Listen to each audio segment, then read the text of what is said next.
Al iniciar el día, luego la máxima alcanzará 16 grados. Y estamos en comunicación con Gabriel Slavinsky, que es analista político, consultor. Seguramente muchos lo conozcan, suele venir a esta radio mucho, entre otros canales. Pero hoy no lo quiero llamar como consultor, ni como analista político, un poquito analista político sí, sino como su otra profesión, que es la de psicólogo. Para que nos explique por qué es lo que nos está pasando. ¿Qué pasa que una elección gana un espacio por 13 puntos y al 2 meses gana el otro por un punto? Achica 13 y suma uno más. ¿Cómo estás, Gaby? Hola, Pablo, ¿cómo andás? Muy bien, por suerte. Contame, ¿qué nos pasa? ¿Qué nos pasa a los argentinos? Estamos locos, diría Capusotto.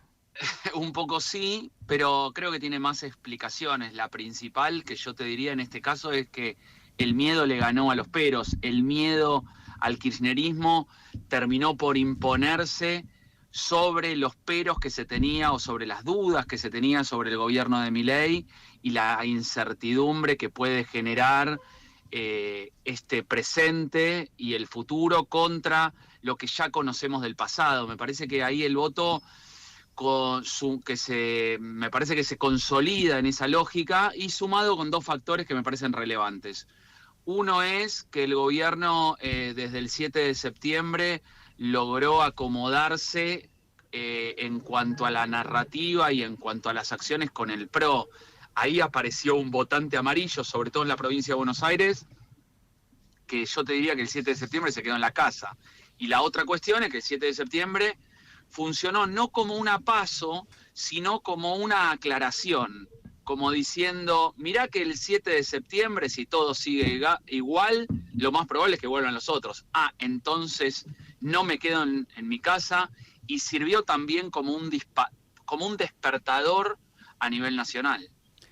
Gaby, yo siempre, hace muchos años que digo que las encuestas ya no sirven como una herramienta de predicción de voto, y suelo hablar mucho con la gente que hace focus group, porque venía teniendo la teoría y se me venía cumpliendo de que los focus group, los estudios cualitativos que le preguntan a la gente qué siente, terminan anticipando la intención de voto, que muchas veces es una decisión que se toma a último momento. Y esta vez me pasó un poco lo contrario. Cuando hablé con las consultoras que hacen focus group, e incluso con los propios testeos que yo hacía en la calle, muchos me decían, no, este gobierno es un desastre, no, este gobierno es un desastre, estoy mal, la estoy pasando mal, no laburo, no vendo en mi comercio, no me alcanza por el sueldo para llegar a fin de mes. Y ayer les pregunto, incluso a mucha gente que me decía esto, pregunto a qué votó y me dijeron, no, a La Libertad Avanza. El miedo. ¿Vos sentiste lo fuerte. mismo? No, yo creo esto. Primero, el miedo es el más fuerte. El miedo es la emoción política. Miedo a que ganen los otros, miedo a perder nosotros. El miedo te lleva puesto todo como si fuese un huracán que no pregunta. Entonces, en algún sentido, eso explica muchas de las otras cuestiones. Incluso cuando vos ves la racionalidad de las decisiones, vos sabés que nosotros decidimos mucho más emocionalmente que la justificación argumental o lógica o sensata. Esto se ve también mucho con las adicciones, ¿no? Quizás te saco mucho al plano psicológico, pero... No, dale, quiero ir ahí, Gaby. Bueno, ¿por qué fumamos? ¿Por qué fumamos? ¿Por qué comemos golosinas? ¿Por qué comemos azúcar? ¿Por qué comemos chocolate? ¿Por qué nos empeñamos y no nos abruman determinadas cosas que van en contra de nuestra salud? Digo, ahí se ve bastante claramente. Entonces digo, uno podría pensar que algo de lo irracional, no solamente emocional, se impone en el juego. Pero no es solamente esto, ¿eh? No es solamente el miedo. También hay cuestiones que uno podría... desarrollar un poquito más de por qué en los focus no aparece de modo literal lo que terminan justificando la decisión, porque dice, si me va mal, ¿cuál es la lógica de que vote a este gobierno? Y bueno, ahí te diría que incorporar algo que no tiene que ver con las emociones, sino con los sentimientos, que es algo un poco más complicado incluso, porque no son primarios los sentimientos como las emociones, que es la vergüenza, la culpa, la imposibilidad de poner en palabras algo que no me estoy contando. si lo llevo al terreno político netamente, el famoso voto vergüenza de la verdad, es que estos no me gustan, son agresivos, no me va bien, me manipularon, pero los voy a votar igual porque los otros los odio, no los quiero, me fue peor, la verdad que detesto a Cristina. Vos, Lo mismo del otro lado, lo mismo del otro lado. Che, la verdad es que fue un desastre el gobierno del Frente de Todos, pero los voy a votar igual porque mi corazoncito peronista me hace creer que cualquier cosa menos los otros. Bueno, pero la verdad que el gobierno anterior son un desastre, estos vinieron sin propuestas, son siempre los mismos. No me importa, no lo voy a decir, no me lo cuento a mí mismo, pero la verdad que en definitiva prefiero votarlos porque, bueno, es parte de mi historia. Lo que te quiero decir es que no todo trasciende o requiere de un análisis mucho más profundo que a veces por tiempo no tenemos y porque el focus group tampoco llega a tal nivel de confianza. O sea, vos decís que hay algo más primario que cualquier decisión racional y que incluso que la emocionalidad. Cualquier decisión tiene aspectos más primarios que otra cosa, más emocionales e irracionales de los que nos gustaría a los seres humanos. El ego no nos permite decirnos a nosotros mismos que somos seres no racionales básicamente, de que somos seres emocionales que pensamos y no al revés, de que somos seres irracionales que luego justificamos. Por lo tanto, en definitiva, la decisión del voto es emocional, a todos nos gusta decirlo, pero después cuando lo pongo en palabras, como en este caso, me llegan los tweets que me insultan y me dicen cómo podés subestimarnos así como psicólogo, quién te crees que sos. Pero esto no tiene que ver con la decisión de voto, sino con la decisión en general. Yo antes decía, hablábamos con Charlie, hay un poco esto de voy a la góndola del supermercado a comprar una leche y cuando paso por la caja termino comprando un chocolate. Eso de alguna manera es impulsivo, aparte de irracional.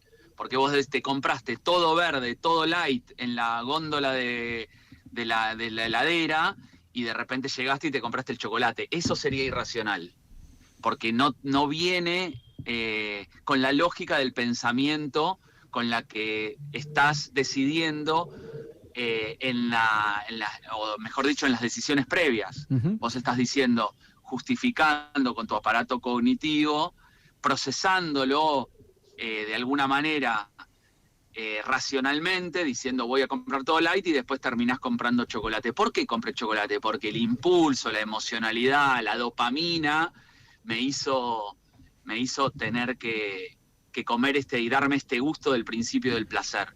Quizás nos ponemos un poquito psicológicos, pero en la profundidad de las decisiones nunca subestimes la irracionalidad, que es un punto clave en esto que el microclima no sabe leer. Me incluyo, Me incluyo en el político, microclima como microclima, claro, político, pero no solo político, periodístico, sí. De análisis social, de consultoría, el microclima de la corporación también. Digo, aquellos que sobrevaloramos los aspectos racionales de la vida, que tratamos de considerar que todo es una cuestión absolutamente racional. Y esto no es solamente de algunas, viste que se dice, clases bajas, no pudientes, desinteresados, desideologizados. No, para nada. No Esto es solo el para peronismo, ¿no? Tampoco.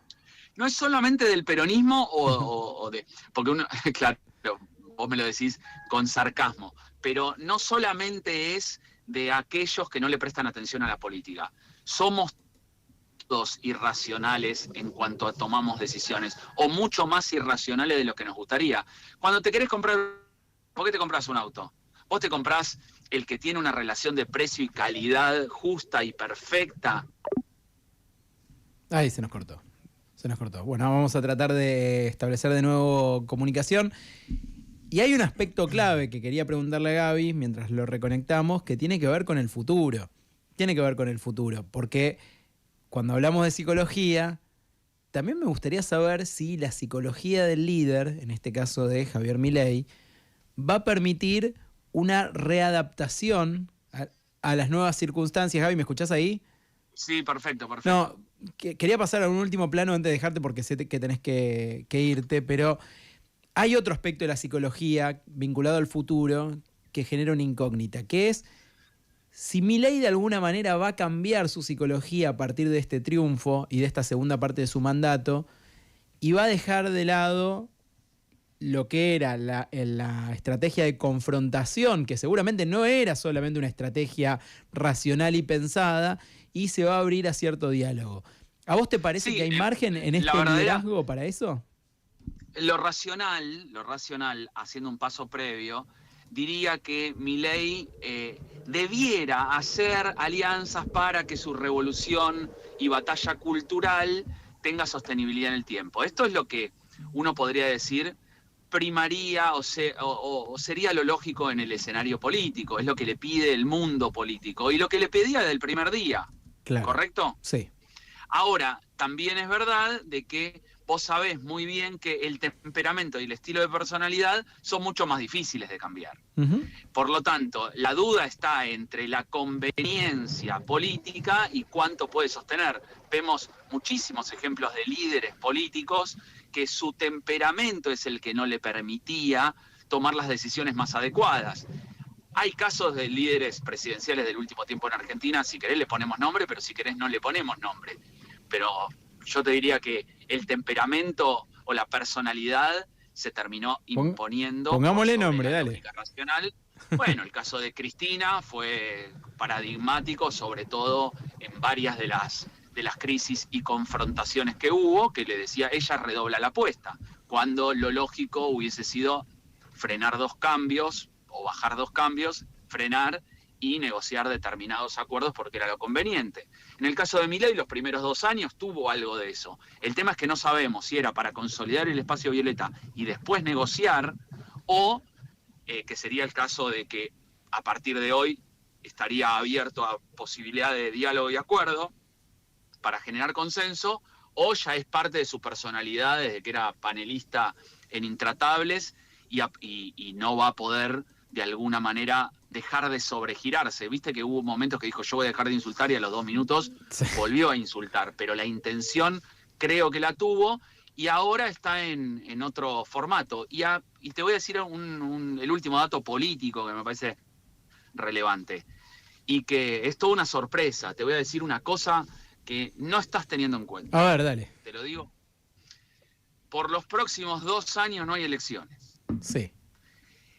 Entonces, la lógica cambia la lógica. Entonces no hay miedo al kirchnerismo. El kirchnerismo queda de lado. Ahora el gobierno con la pelota, con la iniciativa y gobernando. Ahora tiene que gobernar y gestionar los resultados y conseguirlo. Y ahí viene el síndrome del tercer año. Claro. La complicación de todos los gobiernos del tercer año, donde les quedan muy lejos las elecciones a partir del 27 de octubre. ¿Por qué les quedan muy lejos? Bueno, porque el primer año le dan el changüí, ven de qué se trata, el segundo año ya están pensando en las intermedias, el tercer año tienen un lío bárbaro porque tienen que gobernar. Claro, claro. Bueno, es lo que le pasó a Macri en 2017. Yo le digo el efecto Macri 2017. Alberto, bueno, tuvo otras complicaciones. 2022, lo mismo. No, pero lo mismo. A Alberto le pasó lo mismo que a Macri, nada más que en otro formato. Pero le pasaron lo mismo, el síndrome del tercer año. Uh-huh. Bien. Gabriel Slavinsky, analista político, consultor, psicólogo. Hicimos un recorrido por la mente del votante y del presidente.